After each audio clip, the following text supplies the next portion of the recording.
మామ big boss 7th week అయితే అయిపోయింది. 8th వీక్లోకి అయితే కనుక అడుగు పెట్టేసాం విజయవంతంగా. ఈరోజు అనగా సోమవారం 27/10/2025న వైల్డ్ కార్డ్స్ ఆల్రెడీ వచ్చేసారు కదా. వీళ్ళతో పాటు మొన్న నామినేషన్ అయిన పర్సన్స్ భరణి గారు అవనండి, ప్రియా అవనండి, ఫ్లోరా గారు అవనండి, దమ్ము శ్రీజ గారు అవనండి, వీళ్ళు నలుగురు అయితే కనుక హౌస్లోకి వస్తున్నారని చెప్పి టాక్ ఆల్రెడీ మీకు తెలిసి ఉంటుంది అనుకుంటున్నాను. ఈ వీడియో క్లియర్గా చెప్పే ముందు మామ ఒక హింట్ చెప్తాను. ఆ చెప్పిన తర్వాత వీడియోలోకి అయితే కానీ దాని గురించి బేసిక్, దాని తర్వాత అసలు ఇన్ఫర్మేషన్ ఏంటో దాని గురించి కూడా ఎక్స్ప్లెయిన్ చేస్తాను. మెయిన్గా టాప్ 5 ఎవరు ఉండాలనుకుంటున్నారు మీరు బిగ్ బాస్ 9 తెలుగు సీజన్లో? టాప్ 5 కన్సిస్టెంట్ మీరు ఎవరిని ఎక్స్పెక్ట్ చేస్తున్నారో పేర్లు చెప్పండి మామ. ఖచ్చితంగా నేను ఒక 4-5 పేర్లు చెప్తాను, వాళ్ళ కాదని చెప్పి కామెంట్ రూపంలో తెలియజేయండి. నిజంగా నేను చెప్పిన పేర్లు 5 కరెక్ట్ అయినా, అట్లీస్ట్ టాప్ 3 కరెక్ట్ అయినా మన ఛానల్ సబ్స్క్రైబ్ చేయండి. ఖచ్చితంగా లైక్ మాత్రం కొట్టండి మామ. మీకు నాకు ఖచ్చితంగా ఎక్కడ సింక్ అయిందని అక్కడైనా లైక్ కొట్టండి మామ, ఓకేనా? So first the most Kalyan. Tanuja sync అయిందా? కళ్యాణ్ దగ్గర సింక్ అయిందా? తనుజ దగ్గర సింక్ అయిందా? డీమాన్ పవన్. 3వ ప్లేస్ ఇమాన్యుల్కి ఇద్దాం.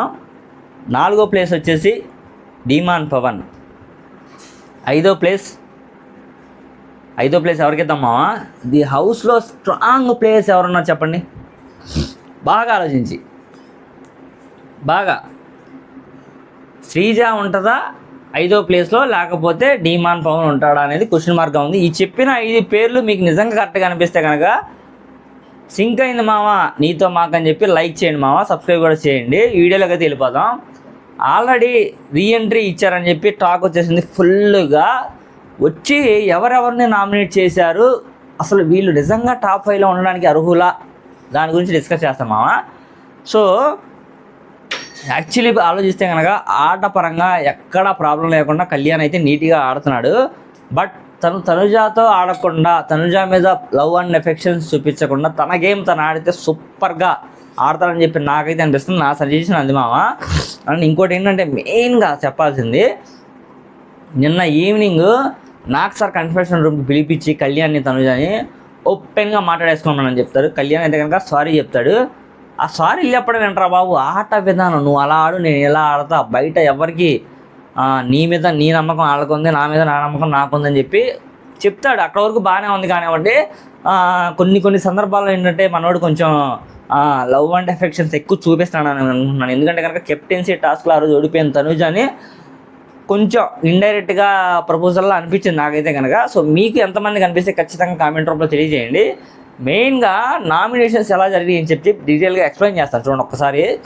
హౌస్లోకి వచ్చిన వాళ్ళు శ్రీజ, భరణి గారు, ప్రియా, మనీష్ మర్యాద, వీళ్ళు నలుగురు వచ్చారని చెప్పి ఫుల్ అయితే టాక్ మామ. ప్రియా, శ్రీజ పక్క, భరణి గారు, ఫ్లోరా గారు, మనీష్ మర్యాద, వీళ్ళు 5 వచ్చారని చెప్పి ఉంది. వీళ్ళలో ఎవరైనా పర్మనెంట్గా ఉండబోతున్నారంటే క్వశ్చన్ మార్క్. అండ్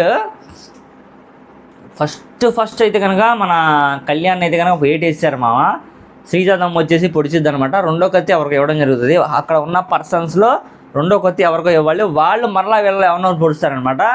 సో అలా ఫ్లోరా, మనీష్ మర్యాద, ప్రియా, శ్రీజ వీళ్ళందరూ ఒక్కొక్క కత్తి ఒకళ్ళు పొడుస్తారనమాట. ఒక్కొక్క కత్తి రిమైనింగ్ అక్కడ ఉన్న వాళ్ళకి ఇస్తారనమాట. నామినేషన్స్లో ఉన్న అంటే అందరూ వైల్డ్ కార్డ్స్ అవనండి ఎవరైనా ఇస్తారనమాట. మళ్ళీ ఇలా జరిగిన ప్రాసెస్ తర్వాత ఎవరు ఎక్కువ నామినేషన్స్లో ఉన్నారో వాళ్ళ పేర్లు కూడా డీటెయిల్గా చెప్తాను. ముందు కళ్యాణ్ మళ్ళీ ఉన్నాడు, తనుజ మళ్ళీ ఉంది, దాని తర్వాత డీమాన్ పవన్ మళ్ళీ ఉన్నాడు, రీతు చౌదరి ఉన్నట్టుంది. సో దీని తర్వాత ఇమాన్యుల్ లేడండి, సంజన గారు కూడా లేరు. మేబీ నేను అనుకున్న మాధురి గారు డైరెక్ట్ నామినేషన్స్ ఉన్నారు కదా, ఆవిడ ఉంది. ఆవిడకి బట్ ఎవరు వేయలేదు. మా వాళ్ళు అనవసరంగా నామినేషన్స్లో వచ్చి రిస్క్ చేశారేమని చెప్పి నాకైతే అనిపిస్తుంది. చూద్దాం ట్విస్ట్ ఎలా ఉండబోతున్నాయి ఏంటో. ఆల్రెడీ లాస్ట్ టైము కళ్యాణ్ చేసిన తప్పుకే పాపం సంజన గారు అయితే డెడ్ ఎండ్కి వెళ్ళిపోయి వచ్చారనమాట నామినేషన్స్ వరకు. ఆవిడ నిజంగా టెన్షన్ వచ్చి ఉంటుంది. ఎందుకంటే ఆవిడతో పాటు ఉన్నది రమ్య కాబట్టి. సో రమ్య ఆటోమేటిక్గా తన ఆట జనాలు తీసుకోలేరు కాబట్టి అది అన్ఫేర్ అంటే అన్ఫేర్ అనకూడదు. సో తన ఆట ఏం లేదు, అంతగా లగ్జరీ ఫుడ్ అది అని చెప్పి వచ్చింది, లగ్జరీ ఫుడ్ అనుభవించింది, బయటికి వెళ్ళిపోయింది. 2 వీక్స్ అయితే ఉంది హౌస్లో అయితే కనుక. సో ఫైనల్గా అల్టిమేట్గా ఆలోచిస్తే ఇక్కడ ఏంటంటే కనుక ఇమాన్యుయల్కి పెద్ద యాంటీ అయిపోతుంది అన్నట్టు అనిపిస్తుంది నాకు ఇది గేమ్. శ్రీజ, కళ్యాణ్, తనుజ, రీతు చౌదరి ఉంటే కనుక ఆటలో వీళ్ళందరూ కలిసి సంథింగ్ ఈజ్ డూయింగ్, ఏదైనా ఒకటి మెరాకిల్ చేస్తారని చెప్పి నాకైతే అనిపిస్తుంది మావా. ఇక్కడ మెయిన్గా ఆలోచిస్తే ఏంటంటే కనుక మన తనుజాకి దగ్గర అయింది ఏంటంటే మాధురి గారు, కళ్యాణ్, అటుపక్క దివ్య, ఇప్పుడు శ్రీజ, కొన్ని ఉన్నాయి బాండింగ్స్ అని. ఇమాన్యుల్ ఖచ్చితంగా ఇమాన్యుల్ అయితే కనుక దెబ్బ కొట్టాలని చూస్తున్నాడు. ఆల్రెడీ కళ్యాణ్తో మనోడు చెప్పాడు అనమాట, ఇమాన్యుల్ ఒకనొక సందర్భంలో నువ్వు ఎందుకురా చెట్టుకి నీళ్ళేసి పెంచుతున్నావు, అవసరమా నీకు, ఆ మాట గుర్తుపెట్టుకొని మనోడైతే కనుక ఖచ్చితంగా స్టాండర్డ్గా నుంచున్నాడండి. నేను ఫేక్ కాదు, నేను ఫస్ట్ నుంచి నా బాండింగ్స్ తనుజ మీదే, తనే నాకు సపోర్ట్ ఇచ్చింది, మీరు ఎవరు నాకు సపోర్ట్ చేయలేదని చెప్పి మనోడైతే కనుక ప్రూవ్ చేసుకుంటాడు. తనుజ మీద మనోడుకున్న బాండింగ్ అయితే కనుక నిజంగా 100% రియల్ అండి, దాంట్లో మాత్రం ఎటువంటి డౌట్ లేదు. సో అదే కాకుండా కళ్యాణ్కి అయితే కనుక టాప్ 1లో మంచి ఎఫెక్ట్స్ ఉన్నాయి. డే 1 నుంచి మంచిగా ఆడుతున్నాడు, గేమ్ పరంగా చీట్ చేయడం కానీ అలాంటివి ఏం లేదు, ఏమన్నా క్లియర్గా మాట్లాడతాడు, కెప్టెన్సీగా కూడా మంచిగా చేశాడు, టాస్క్ కూడా ఎరగొట్టాడు అనమాట. అందరితో కంపేర్ చేసుకుంటే మనోడు టాప్ 1లో ఉండొచ్చు. టాప్ 2లో వచ్చేసి మనకి తనుజ. ఫ్యాన్స్ ఫాలోయింగ్ మామూలుగా లేదనమాట. తను హౌస్లో ఉన్న కొంతమంది కంటెంటెంట్స్ మీద చిరాకు పడడం, దులుపుకోవడం, దుమ్ముకుంటా వెళ్ళిపోవడం ఇలాంటివి జనాలు అయితే తీసుకోలేరు. అల్టిమేట్గా గేమ్ అయితే కనుక అంత ఆడకపోయినా తన క్యూట్నెస్, స్మైల్, కొన్ని అక్కడ అసలు ఎందుకురా బాబు అలగడం కూడా అనవసరం అన్నవి కొంచెం క్యూట్గా అనిపిస్తాయి. ఆ మూమెంట్స్ వల్ల తన ఫాలోయింగ్ తప్ప వేరే ఏం లేదు.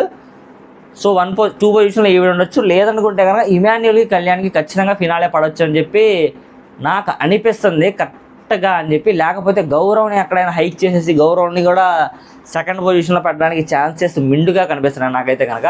సో రిమైనింగ్ అంతా వీళ్ళు ఇంకా బిలోనే ఎవరైనా రిమైనింగ్ అంటే మీకు శ్రీజ కానివ్వండి, 3rd పొజిషన్లో ఉన్న సంజన, ఇమాన్యుల్ కానివ్వండి, ఎవరైనా సరే. సో కామనర్నే కొంచెం ఎంకరేజ్మెంట్ చేసి నుంచోబెడతారని చెప్పి నాకు అనిపిస్తుంది. సెలబ్రిటీస్లో అయితే కనుక ఈసారి కూడా ఖచ్చితంగా అంత ఉండదు అని చెప్పి నా యొక్క ఆలోచన. లాస్ట్ టైం కూడా ఎవరికి ఇచ్చారో మనకు తెలిసిందే కదా ఆల్రెడీ. సో లాస్ట్ టైం కూడా బిగ్ బాస్ 8 కామనర్కి ఇవ్వడం జరిగిందనమాట. సో ఈసారి కూడా అదే పర్స్పెక్టివ్లో వెళ్తుందా, లాస్ట్ టైము కన్నా ఈసారి సీజన్ 9లో ఉన్న కంటెస్టెంట్ కళ్యాణ్ అయితే కనుక తోపు తురుము క్యాండిడేట్లా ఉన్నాడని చెప్పి నాకు అనిపిస్తుంది. బట్ ఈ వీక్లో ఒక కంక్లూజన్ వస్తుంది అనమాట, ఎవరు ఏంటి, ఎవరు అలా ఆడుతున్నారు అండ్ నామినేషన్స్ జరిగే విధానం మామూలు లేదనమాట. అసలు ఉండే కొద్ది ఫైర్ బ్రాండ్లా ఉండిపోయింది అనమాట.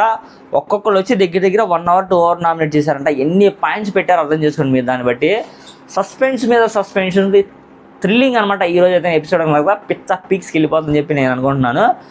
సో ఇది మా ఈరోజు కంటెంట్ అయితే కనుక. టాప్ 5 క్యాండిడేట్స్ ఎవరని చెప్పి మీరు మాత్రం చెప్పకుండా వెళ్ళొద్దు మా వీడియో చూశాక. కామెంట్ చేయండి, సబ్స్క్రైబ్ చేయండి, లైక్ చేయండి.